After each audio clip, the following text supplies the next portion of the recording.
Stop and think for a moment about the hands you have, how they have served you well throughout your years. These hands, though wrinkled, shriveled, and weak, have been the tools I have used all my life to reach out and grab and embrace life. They braced and caught my fall when I was a toddler as I crashed upon the floor. They put food in my mouth and clothes on my back. As a child, my mother taught me to fold them in prayer. They tied my shoes and pulled on my boots. They dried the tears of my children and caressed the love of my life. They held my rifle and wiped my tears when I went off to war. They have been dirty, scraped and raw, swollen and bent. They were uneasy and clumsy when I tried to hold my newborn son. Decorated with my wedding band, they showed the world that I was married and loved someone special.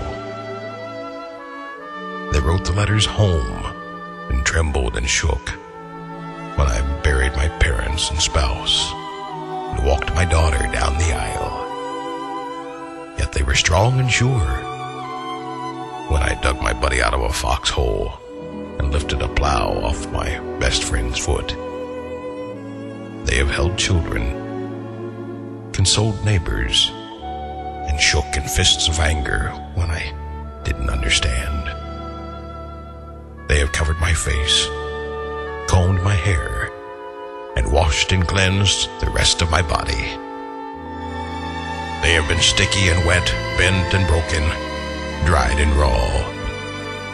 And to this day, when not much of anything else works real well, these hands hold me up, lay me down, and continue to fold in prayer.